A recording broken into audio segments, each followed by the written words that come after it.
Since you've announced Fight Island, how many fighters have reached out trying to get on a Fight Island card? Well, we already have the Fight Island cards filled, so, but yeah, everybody digs it, everybody wants to be a part of it, and for us too, for me and my staff, it's gonna be a fun, unique, you know, the safety zone, there's a 10-mile radius where it's just us.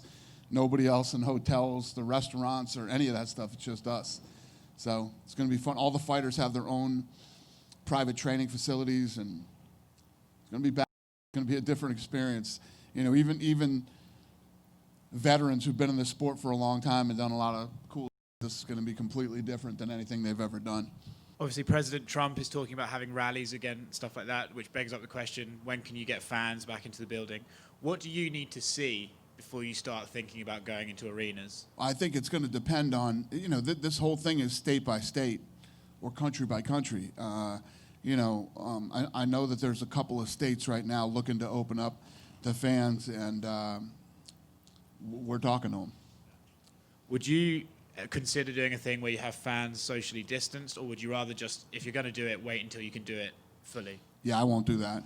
I won't do a 50% arena. I'll just stay here. It makes more sense just to stay here. In New Zealand yesterday, they had their first sporting event, rugby, with fans. Could you potentially have Israel Adesanya fight Paulo Costa in New Zealand?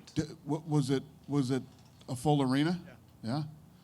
Well, you know what's good is let them do that for a while and see how it goes and see what happens with, you know, depending on which network you listen to, who the hell knows what's going on. So at least if some of these guys in these other countries who were hit before we were, so they're coming out of it before we are, and they can see how this thing plays out, and then we'll go from there. Dana, you've talked a lot about how other sports leagues have already called you and how you socially distance and all your protocols. And I know you didn't say which ones, but what have they? Can you tell us what they've asked for and how well you guys have done making all of this safe in terms of every? You know, and do you think it's progressing each time you do this?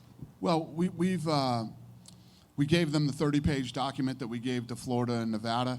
We gave them the protocol that we used to reopen the offices here. And yeah, I think this thing does get better every time we do it. It's getting more comfortable too. But I'm sure it is for you guys too. And you know, I don't know how long this is going to go on, but if I got to get that Q-tip stuck down my throat one more time, I'm so sick of that. I'm really getting tired of it. I want to go back to the nose, if we can go back to the nose. But it's I don't know how long this is going to go on, but it's getting old.